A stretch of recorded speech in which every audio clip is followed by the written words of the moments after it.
Hey, I'm a retarded hamster from hell reviewing shit, and like when I got my ticket to hell, I was told to pack my shit, and like my dumbass packed everything except I left a few PlayStation games behind. Also known as all my Grand Theft Auto games and my copy of Tony Hawk 4. And when I checked my list of shit I was gonna review, I noticed that Grand Theft Auto 3 was there, although I left that behind, so I just decided to do Driv3r. Driv3r is, Driv3r is a game developed by Reflections Interactive and published by Atari. And before I get into anything, Atari fucked this game over. I'm not gonna get too far deep into this, but too long didn't read. Atari rushed this game. Atari paid people to give the game nice reviews. Development was hell for this game. It's actually a pretty fucking interesting story. We don't give a fuck about how the game was developed. We want to know.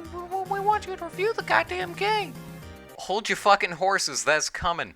Driv3r is a game series that barely exists anymore, where you drive and pretend you're a criminal, but in reality you're a cop. The game used to be only a driving game with great physics and 3D graphics, which then turned into a game where if you're lucky, you can leave your car if you figure it out, like Fez did a few years ago. And then it became just Chinese Grand Theft Auto, which is one of the most revolutionary games of all time, because it was one of the first times that an unfinished product was released at launch. Now let's be as blunt as possible, this game controls like a fucking interface to an MP3 player. The driving controls are actually pretty good, a bit too slippery for me and also too stiff at the same time. However, the driving is still pretty decent. It's pretty detailed and realistic as well. The cars can move to something similar to GTA 4. Okay, maybe not that much. However, the real issue with the controls are on foot. Holy shit, this makes a Grand Theft Auto 3 feel like Mario 64. Aiming is manual and slightly less cancerous than the auto aim in GTA. However, sensitivity is super low and takes forever to speed up. It's completely botched. As well as you move on a pivot like the PC versions of GTA. Noticed all the comparisons to GTA? Yeah, it's gonna fucking continue. There's like 8 guns or something, and there's already a video of it on this channel, so like, go watch that instead. Also, guns in a Driv3r game. Are you fucking kidding? Yes, you are an undercover cop.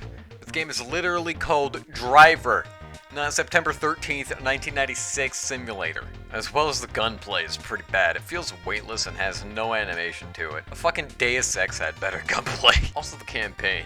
I don't give a shit about it. Always found it boring as shit. Also, I'm never gonna touch the goddamn campaign again after that one tutorial stage in the first game. Starting police chases were always much more fun to me. There are as well minigames, but most of them I found weren't that fun aside from survival, which is pure fucking chaos. And I love it. Although survival isn't as chaotic as the second game, it's still pretty damn good. The graphics as well are hit and miss. Some areas look pretty nice, some areas look like it came out of fucking System Shock 1. Like the water here looks fine in the ocean, but then there's Tanner's Pool which looks like a fucking fizzler from Portal. The game as well runs like shit. 1 second it's at like 30 frames per second, but then poof, 10 frames per second in an instant. Now don't get me wrong, these games have never been smooth. I mean, look at Driv3r 2, that game runs at like 10 frames per second in any police chase. Apparently the game is super buggy and unstable. I've never really experienced anything like this. Well, not all that much, but maybe it's the PC version which is broken as shit, I'm not even kidding. But the PS2 version is a lot more stable, still pretty buggy.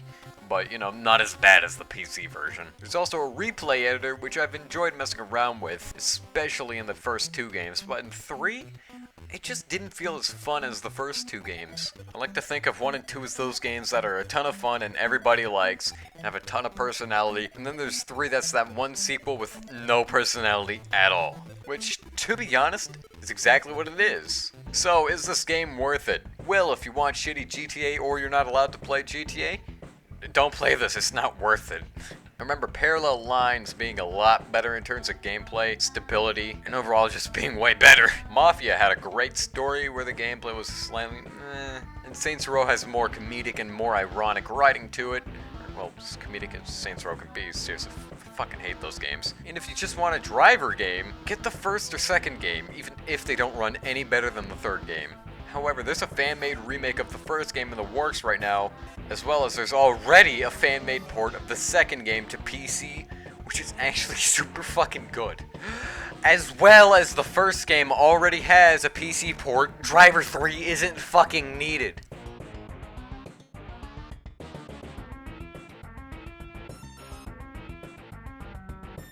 Bye.